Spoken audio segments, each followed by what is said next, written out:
उपवासाचे धार्मिक महत्त्व, आध्यात्मिक महत्त्व आपल्या सगळ्यांना माहीत आहे, पण पचनशक्तीवर जो काही अतिरिक्त ताण येतो तो कमी करण्यासाठी, अतिरिक्त दोषांचं पचन करण्यासाठी, आमपाचन व्यवस्थित व्हावं आणि अग्निवृद्धी व्हावी, रोगप्रतिकारशक्ती वाढावं, ह्यासाठी जो काही उपवास करायचा असतो त्याची योग्य पद्धत काय आहे ह्याचं सविस्तर वर्णन आयुर्वेदामध्ये केलंय। दुसऱ्या कुठल्याही वैद्यकीय प्रणालीमध्ये किंवा पॅथीमध्ये उपवास हा उपचार म्हणून वापरलेला किंवा त्याचं वर्णन असं आलेलं नाही। तर आयुर्वेदात उपवासाचं महत्त्व काय आहे, योग्य पद्धत काय आहे ते आजच्या व्हिडिओमध्ये बघणार आहे। व्हिडिओ शेवटपर्यंत बघा। शरीरात अतिरिक्त आणि बिघडलेल्या दोषांचं पचन व्यवस्थित व्हावं म्हणून लंघन उपक्रम सांगितले। लंघन ह्या शब्दाचा अर्थ असा होतो की असे उपक्रम जे केल्याने शरीरात हलकेपणा किंवा लाघवता येते। तर उपवास हा लंघनाचा एक प्रकार आहे। बऱ्याचदा लंघन म्हणजेच उपवास असं समजलं जातं, तसं नसून उपवास फक्त हा 10 जे लंघन प्रकार सांगितले त्यापैकी एक प्रकार आहे। जे बाकीचे प्रकार आहे त्यामध्ये पंचकर्म आले, म्हणजे 5 प्रोसिजर्स आहेत, जसे वमन, विरेचन, बस्ती, नस्य आणि शिरोधारा। त्यानंतर उन्हाचं सेवन करणे, उन्हात बसणे ह्याने सुद्धा लंघन होतं। व्यायाम करणे, पाचन औषधींचा वापर करणे, तृष्णा म्हणजे कमीत कमी पाणी पिऊन उपवास करणे, असे एकूण 10 प्रकार लंघनाचे आहेत। बऱ्याचशा आजारांमध्ये उपवास हे उपचार म्हणून वापरले जातात। काही विशिष्ट रोगांमध्ये विशिष्ट पथ्यपदार्थ हे ठराविक प्रमाणात, ठराविक अंतराने पेशंटला घ्यायला सांगितले जाते। ह्याने काय होतं तर रोग लवकर बरा होतो आणि औषधं हे जास्त इफेक्टिव्हली किंवा त्यांची कार्यक्षमता सुद्धा कितीतरी पटीने वाढलेली असते। जसं आमवात आहे, त्यामध्ये मुगाचं कडण, एरंडेल तेल घातलेली भाकरी ह्यावर पेशंटला उपवास करायला सांगितले जाते।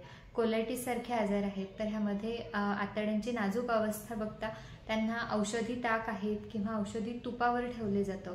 उदर रोग आहे, म्हणजे असायटिसच्या पेशंटना सुरुवातीचे काही दिवस फक्त दुधावर ठेवलं जातं। आपला जो काही साधा ताप येतो त्यामध्ये सुद्धा बऱ्याचदा असं दिसून येतं की व्यवस्थित भूक लागत नाही। तर व्यवस्थित भूक लागावं ह्यासाठी फक्त सुंठ, वाळा, नागरमोथा ह्यांनी सिद्ध केलेल्या पाण्यावर पेशंटला ठेवलं जातं। जीर्ण ताप असेल तर त्यामध्ये सुद्धा औषधी तूप वापरली जातात। तर अशा बऱ्याच आजारांमध्ये विशिष्ट पदार्थ पथ्य म्हणून वापरली जातात आणि ते पथ्य वापरून पेशंटला उपवास करायला सांगितलं जातं। कुठलाही आजार झाला नसेल तरी सुद्धा तुम्ही उपवास करू शकता। सदैव पथ्य असणारे, आरोग्याला चांगले असणारे असे पदार्थ वापरून आठवड्यातनं किमान एकदा उपवास केल्याने इतर दिवस जो काही पचन संस्थेवर ताण येतो तो कमी होतो, अजीर्ण बरा होतो, बरेचसे लाईफस्टाईल डिसऑर्डर्स टाळू शकता, जसे स्थूलता आहे, प्रमेह आहे, हृदयविकार आहेत। तर अशा प्रकारे उपवास केल्याने ते आपण टाळू शकतो। मुगाचे कडण, तांदळाची पेज, लाह्याची पेज, ताक आणि लाह्या, त्यामध्ये मग साळीचे, राजगिऱ्याचे किंवा ज्वारीचे लाह्या चालतील। ज्वारीचे, नाचणीचे पीठ लावलेले ताकाचे आंबील खूप उत्तम पर्याय आहे। पातळ मुगाची खिचडी, ताक आणि भात, बिना मीठ घातलेला भात आणि दूध हे ह्याच्यानेही उपवास होऊ शकतं। त्यानंतर लाल भोपळ्याचा सूप हा सुद्धा एक उत्तम पर्याय आहे। हे सगळे पदार्थ बनवत असताना त्यामध्ये निपन पाचन करणारी औषधं जशी सुंठ, मिरे, पिंपळी, दालचिनी आणि हिंग घालायला विसरायचं नाही। हे कसं घ्यायचं आहे तर तुमच्या अग्नीप्रमाणे दिवसातनं 3 ते 4 वेळा तुम्हाला भूक लागेल तेव्हा एका वेळेला कमीत कमी 150 ते 200 ml ह्या प्रमाणात तुम्ही घेऊ शकता। तर कोरडे लाह्या, साळीचे लाह्या एस्पेशली, हे सुद्धा तुम्ही ड्राय रोस्ट करून तुम्हाला भूक लागेल तेव्हा 1 वाटीभर लाह्या खाऊ शकता। उपवास करत असताना गरम पाणी किंवा कोमट पाणी, उकळून थंड केलेले पाणी वापरले तर अजूनच उत्तम। तर ह्या प्रकारे उपवास केल्याने आपल्या पोटावर अतिरिक्त ताण सुद्धा येत नाही आणि अगदी खूप टोकाचा उपवास किंवा उपवासमारही होत नाही।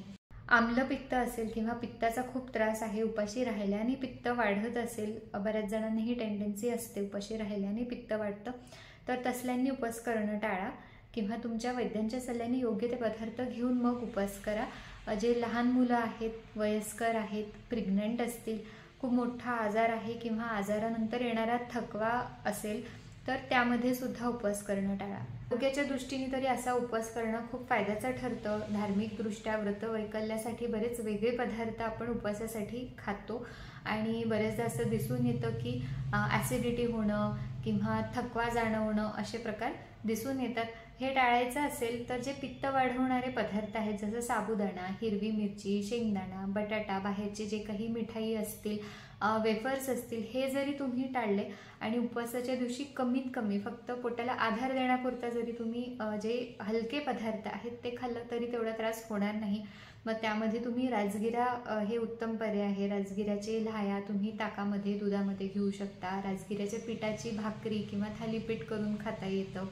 गोड खायचं असेल तर राजगिऱ्याचा लाडू आहे किंवा रताळ्याचे काप आहेत, तूप आणि गूळ टाकून, ते सुद्धा उत्तम पर्याय आहे बाहेरच्या मिठाईला.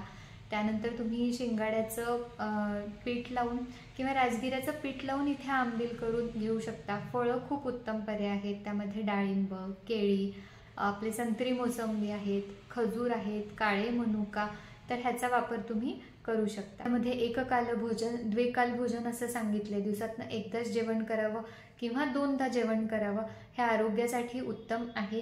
पित्त काळामध्ये शक्यतो जेवण करायचं, म्हणजे सकाळी 10ला आणि संध्याकाळी 6ला, म्हणजे खाल्लेलं व्यवस्थित पचतं. आणि हल्ली ह्यालाच इंटरमिडिएट फास्टिंग असं म्हणतात. 16 आवर्स 18 आवर्स फास्टिंग लोक करत असतात. म्हणजेच उपवासाचं महत्त्व आता सगळ्या जगाला पटले. 2016मध्ये जॅपनीज सायंटिस्टना फास्टिंगवर रिसर्च केल्यासाठी नोबेल प्राईजसुद्धा मिळालेलं आहे. तर आजचा व्हिडिओ तुम्हाला कसा वाटला हे कमेंट थ्रू नक्की कळवा. अजून कुठल्या विषयांवर व्हिडिओ बनवलेले आवडतील ते सुद्धा कळवा. धन्यवाद. सर्वजनः सुखिनो भवन्तु.